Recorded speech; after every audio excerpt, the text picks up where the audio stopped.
Chronicle in Italy. Tonight, the history, the romance, the glory of Rome and the Vatican, and a visit back in time to the village of Candida.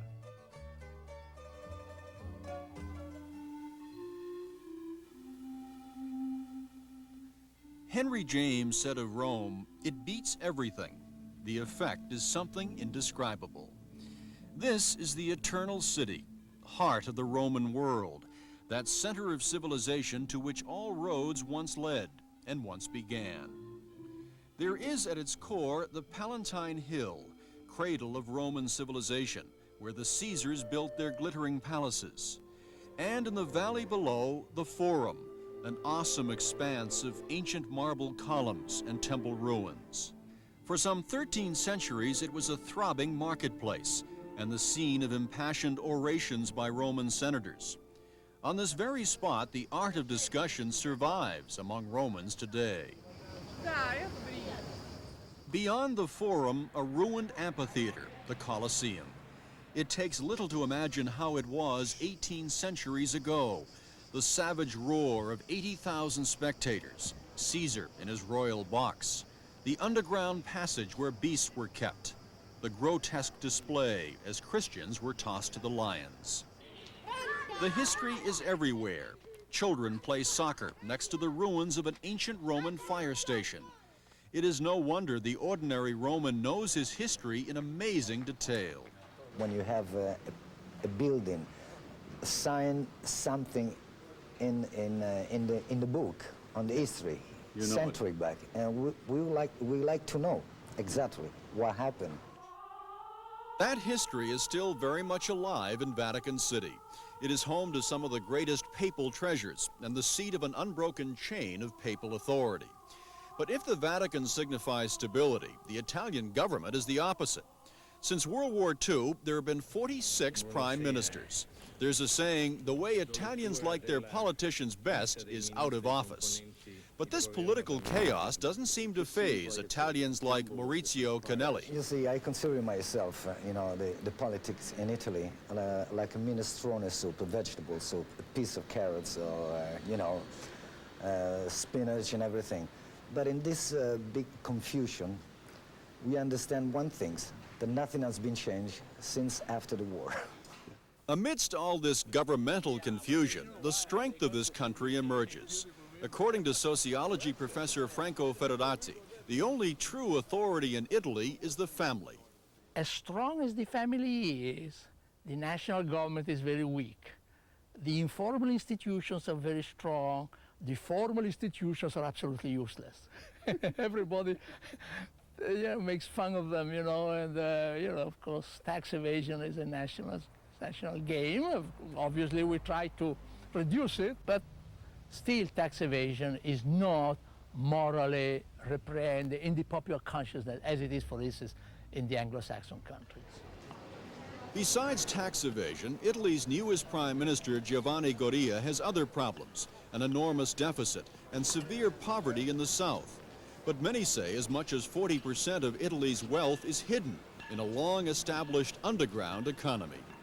Regular jobs don't pay too much, so you have a second and a third job, and you do very well because all the productivity and the energy you don't funnel into your first job, you can reserve it for the second and the third one, which are not reported, so you don't pay any taxes on them, it's marvelous.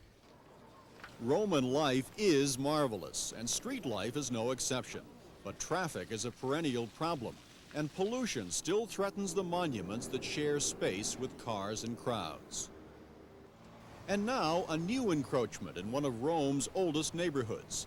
Gentrification is coming to Trastevere, a working-class section on the west bank of the Tiber. Historically, this area drew artists and writers. People here consider themselves the original Romans. But now they're being squeezed out by new money from abroad, including, they say, American money. They're taking all the apartments, the Yeah, Americans. they bought everything. They bought all the apartments. What's going to happen to the Trastevere, the original people? What will happen to them? Dice che è successo quando sono cominciati a venire praticamente questi... What will happen all over Rome? They're buying everything. They're taking our homes. We were born here. We were born here.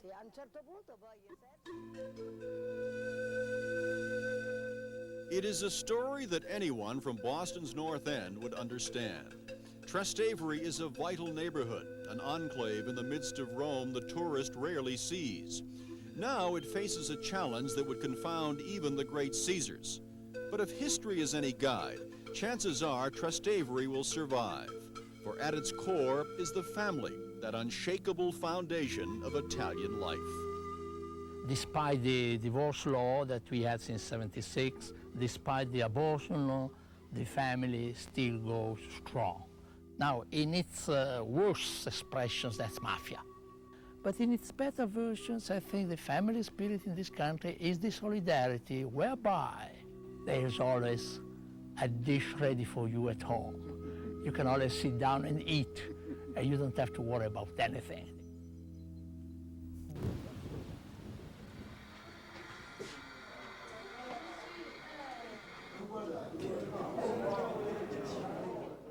They say that in Candida, everyone is somehow related. This is not a town, it's a family. 1,500 people live here, an aging farm village that for many offered no future. There were 3,000 here until the 1950s and 60s, when a wave of Candidaci immigrated. They left for northern Italy, for Europe, the United States, the city of Boston.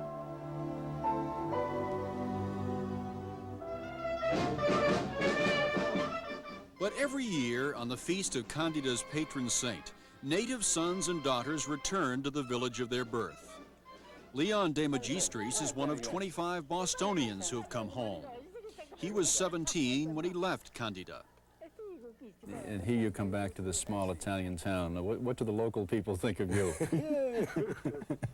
I think a lot of people admire for what I have accomplished. They respect me, and but most of all, I think is they treat me as still Filippo's son. You know, that's it. I don't think it's any different. You know, I'm still Filippo de Magistris' son, and that's that. Filippo is doted over by his American grandchildren, Leon's 3 sons, but these days is in poor health. Filippo and Leon's mother, Marianina, once lived in Boston for 10 years. But Filippo, a tailor, could not adjust to life in America, so he and his wife came home to Candida, where life is constantly at his doorstep. Because in America, life is much different. You know, you only see people if you make appointments. Over here, hey, anybody can come in through that door. The door is open. And they rarely use the phone to say, can I come and visit? They just show up. All at work is the same. And this is the way, that's what he missed a lot. What about the men that are gathered here now? Is this something, a tradition that they... This is where they meet. This is where they discuss politics, sports. And you sometimes hear some very interesting conversation here. This piazza, there's no piazzas in the average American suburb. We've got we have these subdivisions. What about this place of the piazza? The piazza is a special meaning because that's where the whole town can get together as one. At this time in August, there is the big feast, and there's many other feasts they have. But this is the big one. This is the patron of Candida. This is what we pray for to protect us.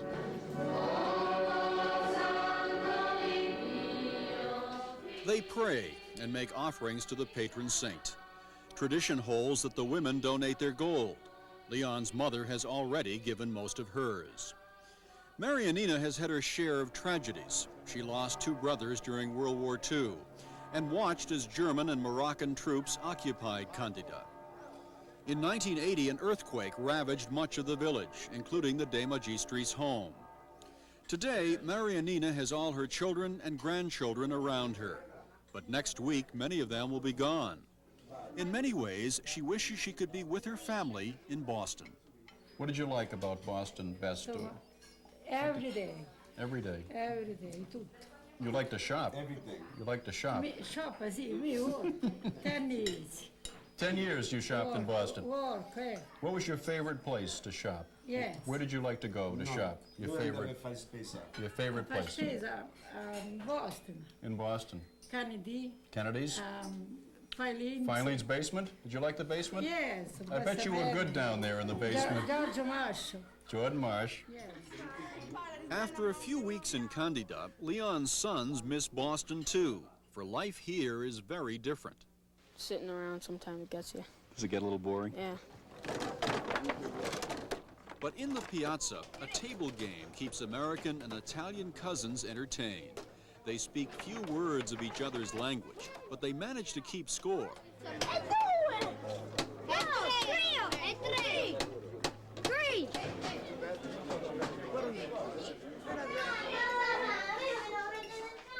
While the children play and the men relax, the women cook.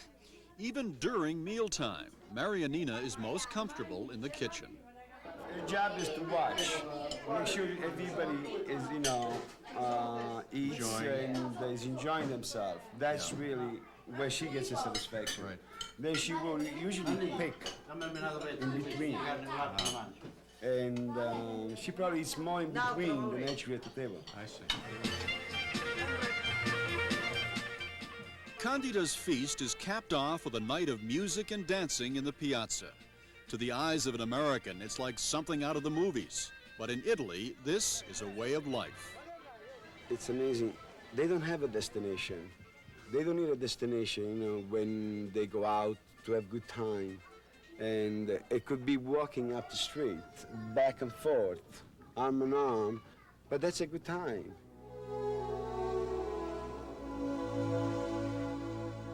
It is a whole different way of living. In Candida, there are no nursing homes or daycare centers. Neighbors are parents to each other's children. Everyone has a place to come home to, for this is not a town, it's a family. I think we all need a sense of belonging in life, but we don't have a strong belonging in America. It comes from many different parts. And so I would love for my kids to have a strong belonging. I think it's such an important link between grandchildren and grandparents. And this keeps going and on. And so that's what I strive for. But in a sense, though, you have all this little town here, and yet people had to leave. They scattered all over the world, Right. Leon, and they're coming back here, but they're going to leave again. You can't go back to yesterday. You can remember yesterday, and that's what we do, I think. And so you leave sad, but you're happy to come.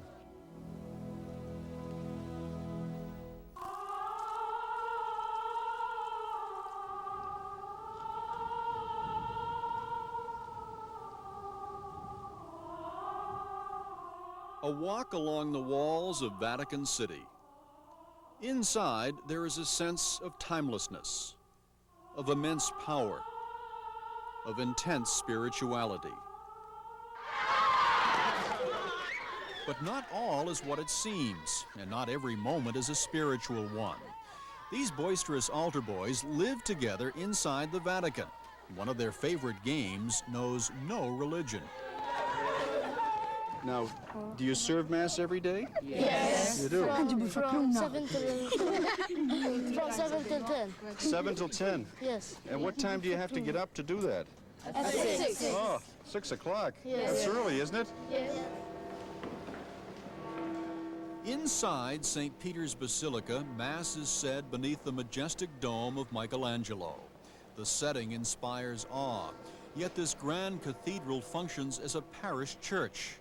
On the surface, Italian churchgoers appear devout, yet the authority of the Pope is also challenged in this eternal city, the very seat of Roman Catholicism. Professor Franco Ferralati. Italians are what I would consider, well, we are all technically Catholics, of course, but I would consider us Catholic atheists. You know, Catholic atheists? Yes, and it is very strange. Of course, it's a contradiction, obviously, but in other words, we have a certain realism. We know that the Church would like to have all the Catholic family very large, enormous. Now, this happens to be a country, Catholic country, that produces very few children. In fact, zero growth. A low birth rate is not what you'd expect from a country as Catholic as Italy. But even the Pope's media consultant, Archbishop John Foley of Philadelphia, concedes a certain religious nonchalance among Italians. In Europe, and especially in Southern Europe, they follow the Roman attitude toward law, which is you impose this general regulation and then you dispense from it. And so often, as you've seen in Roman traffic, a red light may be viewed not as a command, but perhaps as an invitation or an indication, an attitude which we really wouldn't even understand in the United States. But as far as the rules and the regulations and all the doctrines... No, we take them with a grain of salt. Grain of salt, and we know that, you know, the Pope has to say what he says, but maybe himself does not believe it in the end, you know. Wishful thinking? Perhaps. There is certainly no visible sign of discontent inside Vatican walls, especially among the very young. What was it like for you the first time you served Mass at St. Peter's? It was exciting, and I got confused. Did you get mixed up? Yes. Did you get some things wrong? Yeah. Has anybody dropped anything? The altar boys are from Malta, a former British territory off the coast of southern Italy. They are summer replacements for the Italian boys who are on vacation. After morning Mass and lunch, summer afternoons are for play, which includes showing off the Vatican pets. And George. In charge of the altar boys is Father Valentini.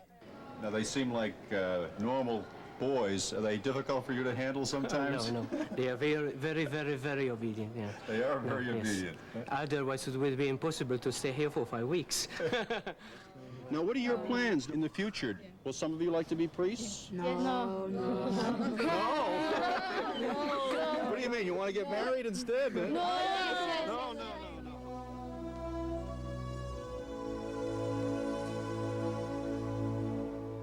Their final days at the Vatican will include a private audience with the Pope, an honor these boys will never forget. But home is also on their minds, and as their Italian neighbors know, that truly is where the heart is. Is it going to be difficult to go home after serving Mass at St. Peter's and to... Yes. No. No? You'll be glad to go home? Yes. You'll be glad to go home. Chronicle in Italy. Tonight, the Palio of Siena, an ancient tradition as festive and fiercely competitive today as it was before the Renaissance.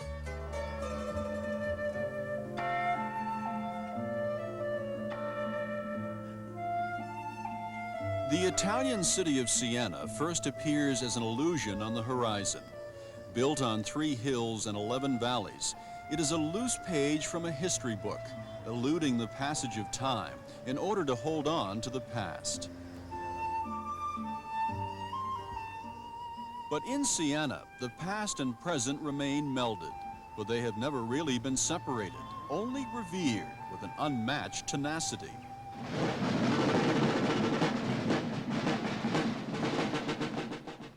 Siena maintains its character by preserving its traditions. The most visible aspect of Siena's obsession with tradition is the Palio. The Palio is a medieval-style horse race in which 10 of Siena's 17 districts, known as contrada, compete.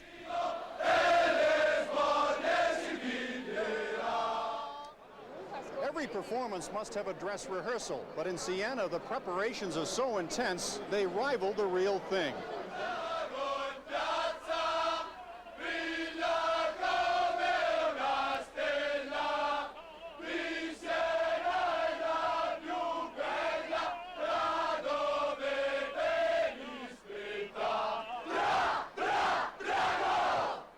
The Palio and its surrounding events are the heart and soul of Siena itself.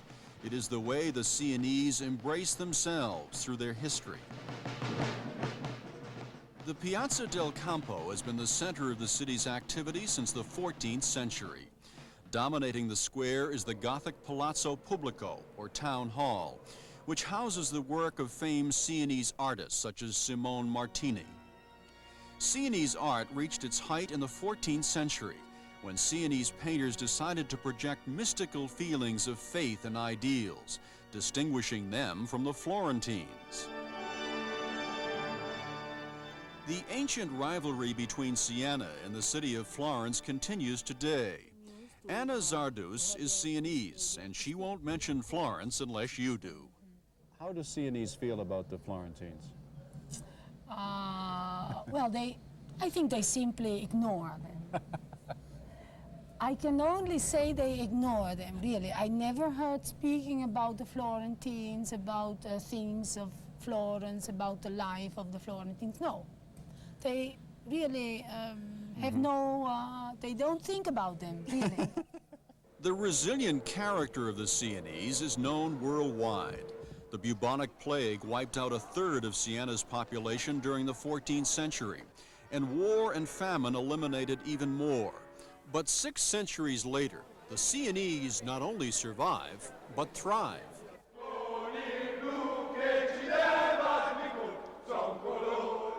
It is the Friday before the Palio of August 16th. The young men of the Bruco Contrada, the neighborhood of the Caterpillar, have come inside the tower of the square to pray for a victory on Sunday.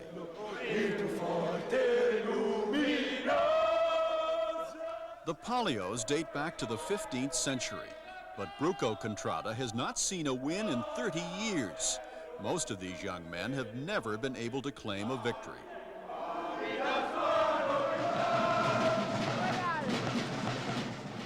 Out in the Piazza del Campo, youngsters are beginning to practice for tonight's procession before a trial Palio.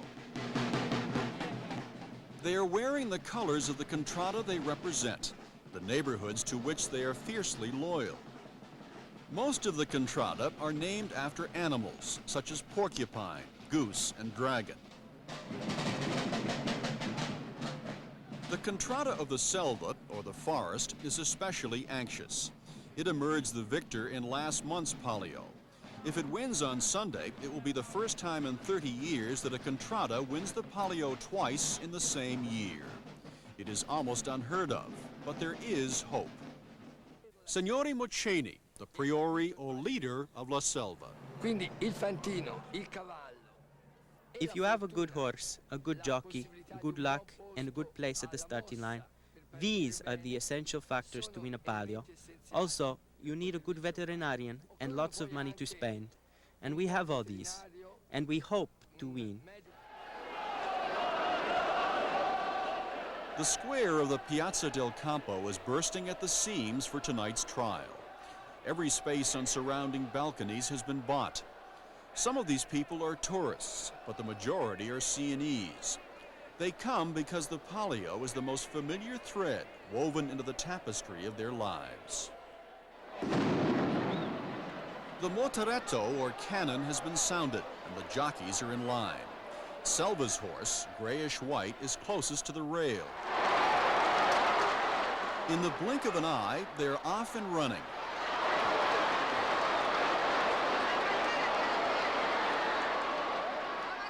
This is the first trial for the Palio. The horses will run around the square 3 times, about 3/4 of a mile. The jockeys evaluate the speed and temperament of the horses, and they do it while riding bareback.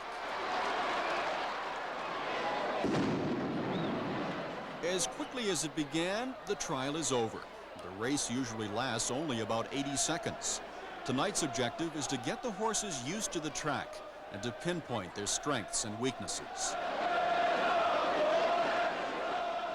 The Contrada faithful disperses until tomorrow, when there will be morning and afternoon trials. Over at the far edge of the Campo, a fight breaks out between the Contrada of the goose and the Contrada of the porcupine. The Palio is much more than a horse race.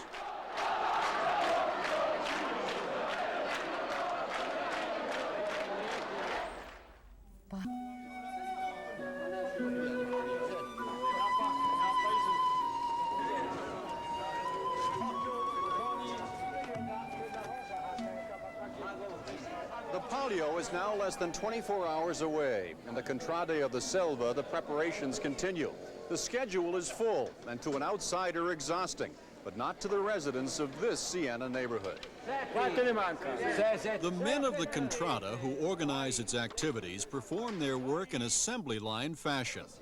La gente passa, anche una per volta passa. People can go along here, yes, and although one at a time, they can pass. And our vehicles can pass also. The boundaries of the Contrada include Siena's Cathedral Baptistry, where the stage is being set for tonight's celebration. It is the Feast of the Assumption, a national holiday. The Contrada dinner, Cena Propositoria, will take much work.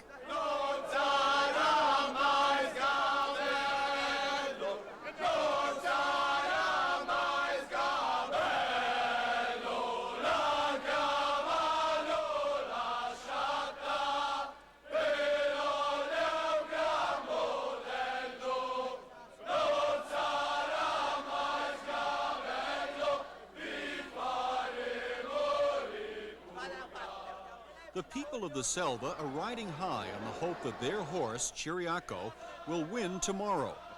There is a romantic vision of victory shared by all. Selva won in July. Is it possible to ever win 2 in a row?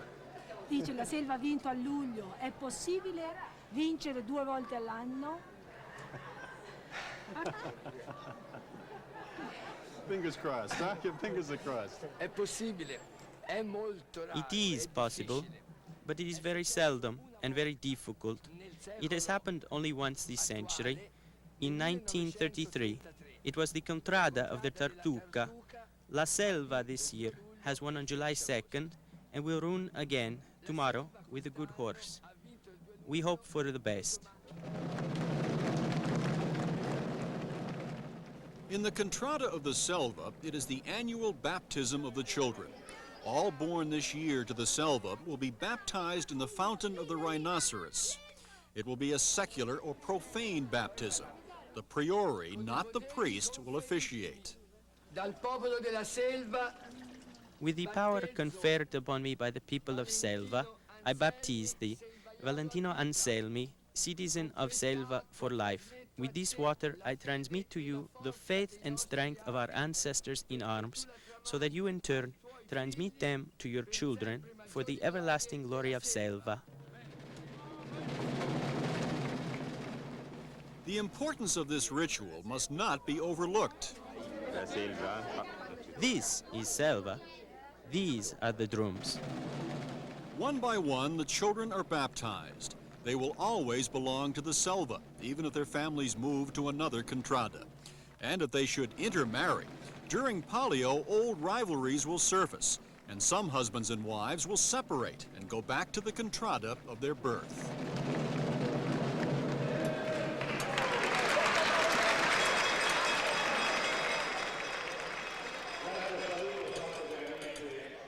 It is the night before the Palio. It is the Feast of the Assumption. This is the harvest of the day's work, and the spirit of the Selva soars as its people pay homage to their heritage.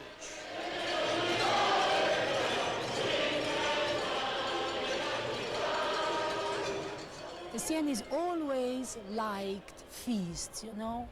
The tradition is still going on. They like it. It is also a very serious thing, but they have it in their inside, really, in the soul.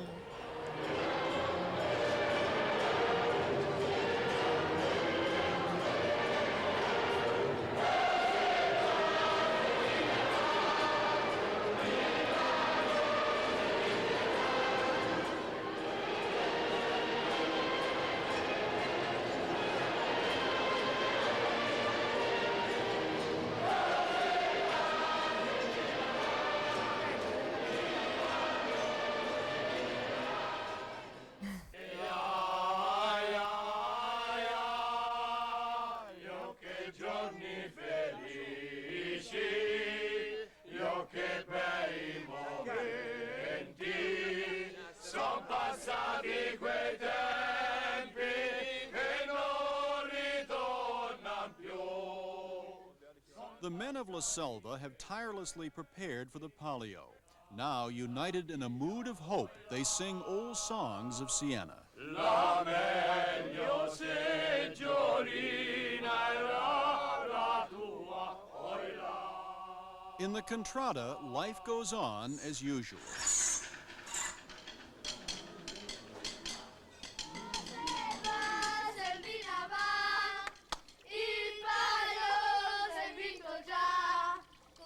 Today is the big day, and the passion of the Palio is even felt by the children, who wear the traditional fazzolettos in the colors of La Selva.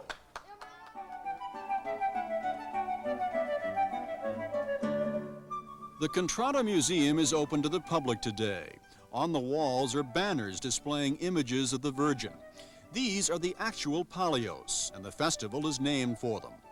La Selva won its first Palio in the year 1611, 9 years before the Pilgrims landed in Plymouth, and has won 40 others since.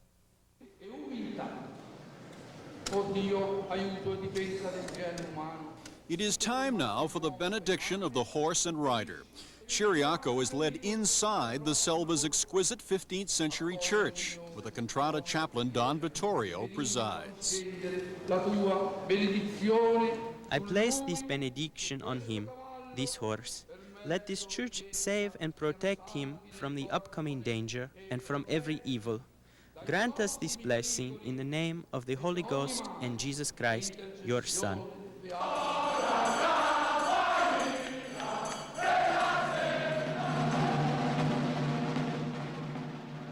It is the day of the Palio. All of the frenzy, the pomp, and the pageantry has been leading up to this climactic moment, and the Contrada of the Selva is ready.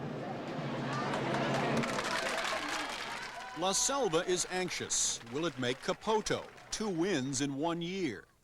Molto importante. La nostra contrada. It is very important. Our Contrada has had a period very sad, from 1919 to until 1953, 34 years without a victory. The Palio is something we aspire to all our lives. It is fundamental. Buongiorno. The Palio today. Palio, Chirico, the horse of the Selva. You hope so.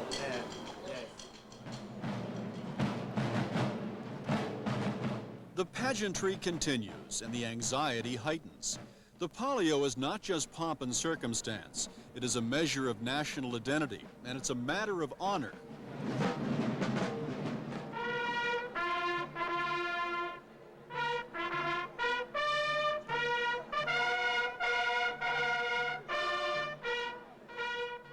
At the Palio, nothing is certain. It is often called the most crooked horse race ever. In the true medieval spirit, jockeys are sometimes bribed with promises of money, and horses drugged with cognac and coffee. The object is to win, using all available means. At La Selva, many do not go to the square for the Palio. Some can't take the crowds. For others, the emotionalism is simply too great, so they watch it on TV. La Selva has the best position at first, but a chaotic hour passes at the start. One horse will not take his place, but rumor has it that deals are being made even now. Suddenly, the post positions are reassigned. La Selva's horse draws the last, amidst groans from its faithful.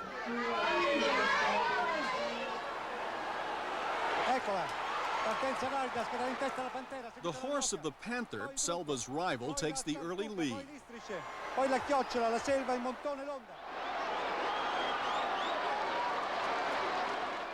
And the Panther passes the last turn, winning the 1987 race.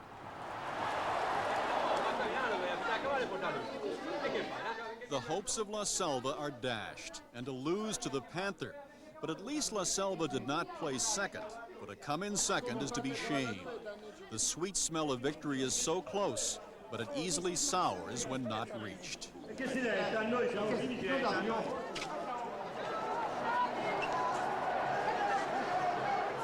For now, the hopes of La Selva and 8 other Contrada lie crushed beneath the victorious delirium of the Panther.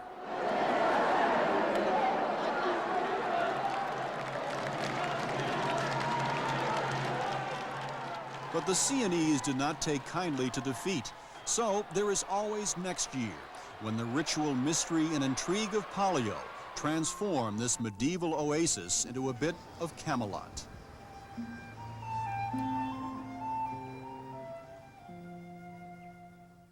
Splendor of Florence, birthplace of the Renaissance. a city that celebrates the genius of Michelangelo and the glittering fashions of Gucci.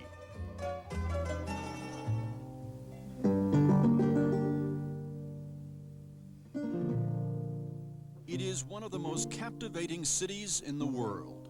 Florence, or as the Italians call her, Firenze. The world owes a great debt to this enchanting city on the river Arno, for it was here that the Renaissance began and flourished for nearly 3 centuries. In Florence, mere mortals seemed touched by a divine spark. Michelangelo and Leonardo, Botticelli, Dante and Donatello, Brunelleschi and Galileo. Men of unmatched genius in art, sculpture, architecture, and letters. And the fourth on the right, with all the trumpets on top, is the siege and falling of the walls of Jericho. Today, their descendants share the city with a crush of tourists 12 months a year. The visitor here faces an impossible challenge: to see in a few days works of art that fill 22 museums, 13 palaces, and 19 churches.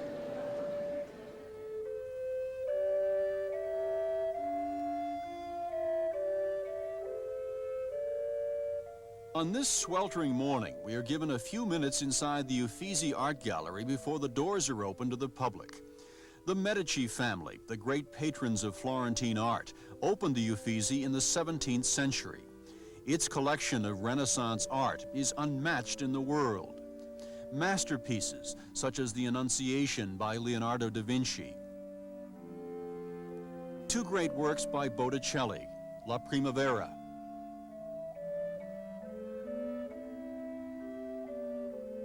The Birth of Venus. And the Holy Family by Michelangelo, who, in the great breadth of his work, brought the Renaissance to the peak of perfection. Soon, the crowds will fill these halls, watched closely by the Uffizi's security director, Emanuele Cavacciocchi.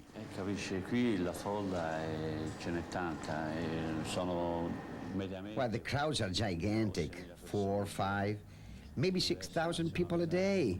There are lots of different nationalities, a lot of Japanese, much more than Italians.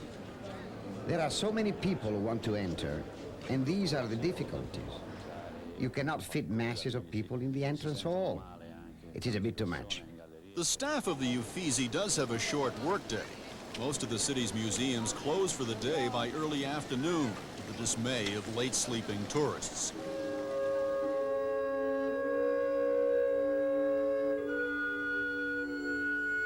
And it was after closing in another famous gallery, the Accademia, that we had a rare solitary glimpse of Michelangelo's David. Carved from a single 13-foot piece of marble, David became the symbol of the spirit of liberty in Florence.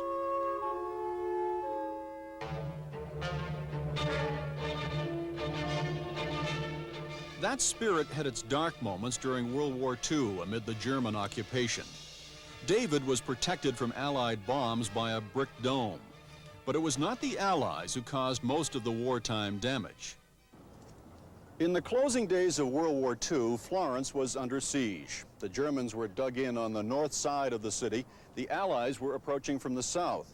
For 18 days, Florence held out. The Germans decided against a street-by-street defense of the city. Instead, they retreated, but they left behind utter devastation. Florence's great loss was its graceful Renaissance bridges. All but one were mined by the retreating Germans and blown to pieces. The Germans did spare one of the city's great symbols, the Ponte Vecchio, the Old Bridge. New bridges have since replaced those destroyed in 1944. In 1966, a natural disaster struck Florence. The Arno overflowed its banks, and muddy water surged into the city's galleries and churches. Here at the Franciscan Basilica of Santa Croce, the last resting place of Michelangelo, Galileo, and Machiavelli, the high water mark is still visible, 19 feet in places. A Florentine who lived through the Great Flood, Raffaella Riccioni, recalls the aftermath. The day after the flood, so much dirtiness remained on the squares, on the roads, inside the shops, inside churches and galleries. Very many paintings were spoiled and they were all taken inside the workshop of restoration. They were restored some months, others were restored during years. And if you watch some of these pictures, you can still see on them the damages caused by the water. Florentines recall the flood as a time when its residents banded together, refusing to accept defeat. They are among Italy's proudest people, highly critical of anything and everything that's not Florentine. To meet the real Florentines, go to the Oltrarno, literally the other side of the Arno. You will see few tourists here, just ordinary people walking, talking, shopping, going about their everyday lives.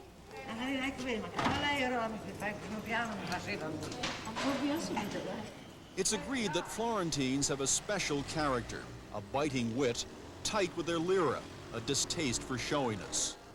30-year-old Marco Pani, surveying the passing scene next to his Alfa Romeo, gave us his view. Il vero fiorentino purtroppo è in via d'estinzione. Real Florentines are a bit scarce. Of the whole population, around 400,000 are not really Florentines. So it's hard to say what the typical personality is. But I say he's a cheerful sort, a joker. Whether native son or visitor, Florence exerts a magnetic hold. Indeed, if you can shut out the noisy present, Florence can transport you back 500 years, when the gods seem to favor this one shining place in a world just beginning to awake.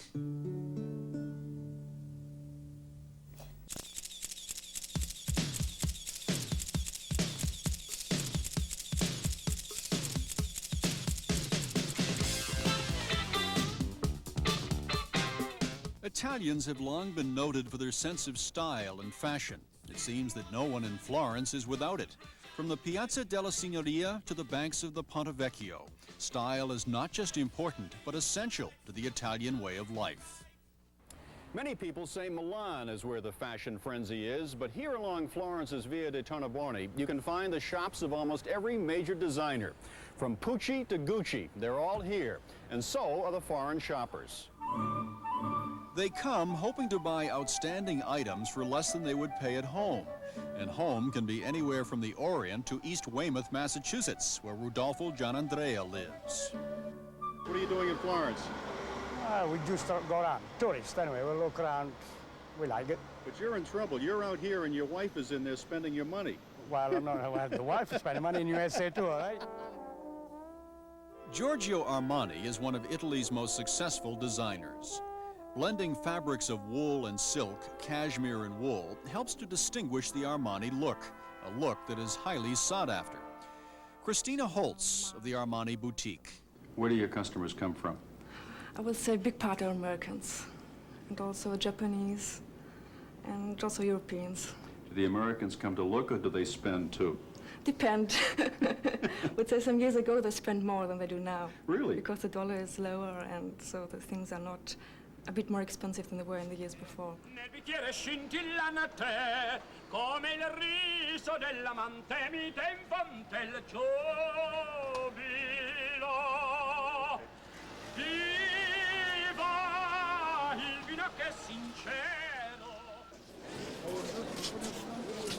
Those who are truly looking for bargains try their hands at Florence's straw market.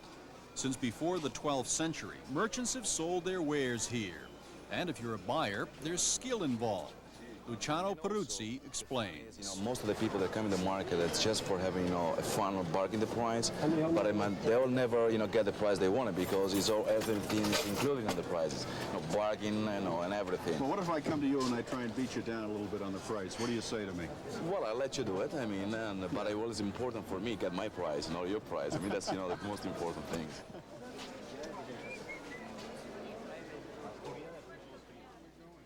Grazie. Do you bargain? I will try now. Mi fai uno sconto per due? Può fare uno sconto? Per due? Falli 7.000 lunghi. Va bene. 14,000. Okay, they'll take off 1,000 each, 1,000 lira from each, which is 12%, whatever. Who cares? Just by asking, huh? Yeah, but if you don't ask, you don't get. Those hunting down gold and silver comb the 625 shops on the Ponte Vecchio in search of expert Florentine craftsmanship. The Florentines are known worldwide for their leather work. Another branch of Peruzzi's owns one of the city's largest leather outlets.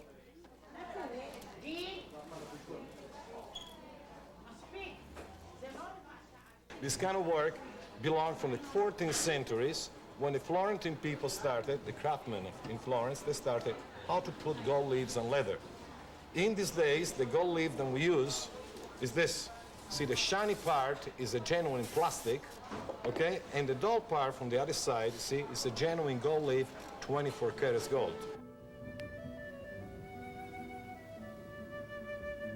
If fine Italian wine is on your shopping list, head about an hour south of Florence to the hills of Chianti. It is on the road to Chianti that one is able to drink in the purest glimpse of Tuscan countryside. It is drenched in fields of sunflowers, which will yield superior oil. The climate, together with the limestone-rich soil, makes it possible to produce world-renowned olive oil and wine. It is the region of Chianti Classico.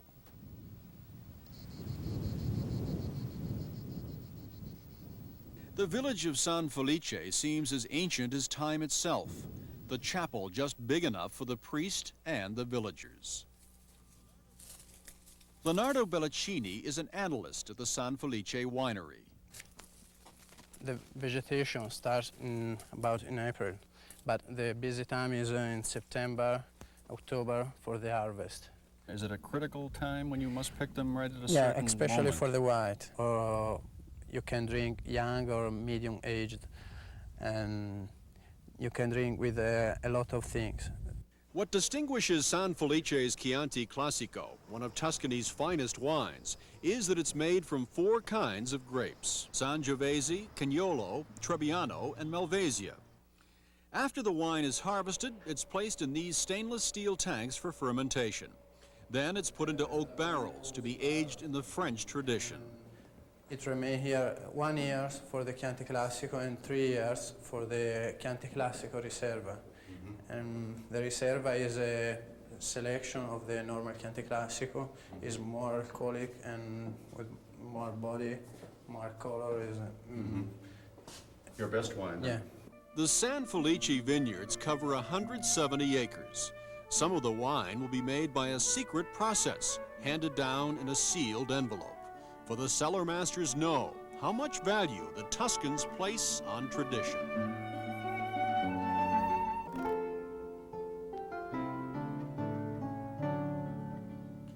A short drive west of Florence takes you to one of the wonders of the world, the Leaning Tower of Pisa. Begun in 1174, the tower began to list after the 3rd story was completed. Apparently, a settling of the soil caused the tower to lean, although some speculate architect Bonanno Pisano planned it this way, just to prove he could do it. Where do you stand on whether the architect did it on purpose or not? What do you think? I keep wondering. I don't know. He probably wanted to do something a little bit more unusual than the rest of them, I guess. Whatever the cause, the tower draws more than 800,000 tourists a year to Pisa. Many climb the 294 steps that lead to the top of the belfry. It is not for the out of shape or the faint of heart. Galileo made the same climb in 1589. The great scientist dropped different sized balls from the belfry, thus proving his theory of motion. Siamo famosi! Nearby is one of Europe's tackiest displays of souvenirs. Here you can buy your own leaning tower to take home with you. Very nice. Or you can snap your own souvenir. Assume the correct position and you too will appear to be holding up the Leaning Tower.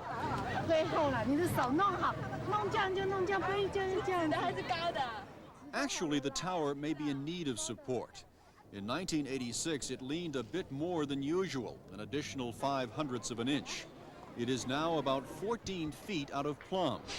Plans are being made in Rome to spend $30 million for a support system to keep the tower from falling. Should the unthinkable happen, the world would lose a great treasure, and the Pisan economy would undoubtedly collapse. Very nice.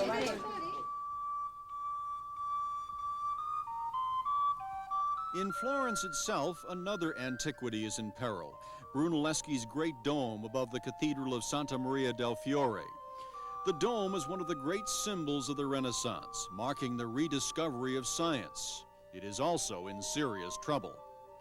Nothing like the dome had ever been built, and it is still unique. Brunelleschi devised an intricate plan to support and transfer the great weight of the dome without heavy supports at the base. But even before it was completed, cracks began appearing. Over the centuries, experts studied the cracks, finally concluding they were nothing to worry about, that they actually served as expansion joints, expanding and contracting with fluctuating temperatures. But 9 years ago, workmen erecting scaffolds inside the dome filled 48 holes in the base with concrete. It was a colossal blunder. The great stresses relieved by the cracks are now being transferred elsewhere, and experts fear that the life expectancy of the dome has been gravely reduced. A commission has been formed to try to figure out exactly what is happening to the dome and what to do about it. In the meantime, tourists come, as they always have, to admire the cathedral's magnificent artwork. Some even climb the 463 stairs to the top of the dome. Below, vendors like Vittorio Natali hawk postcards and souvenirs, professing faith that the dome will survive, despite the stupidity of the experts. Questo è il problema. C'è chi dice che fa bene, c'è chi dice hanno fatto male. This is the problem. Some they say they are making it better, some they say they are making it worse. To know for real, only the technicians know exactly what the problem is. The people don't worry themselves about problems like that. Why worry? This city, this Italy, has survived so much, war, flood, plague, that these minor problems will surely be overcome. In the meantime, there is la dolce vita, and do Italians know how to enjoy the sweet life? Before departing, we rub the snout of the bronze boar outside the straw marketplace. By so doing, legend has it, you'll return to this captivating city loved by millions around the world.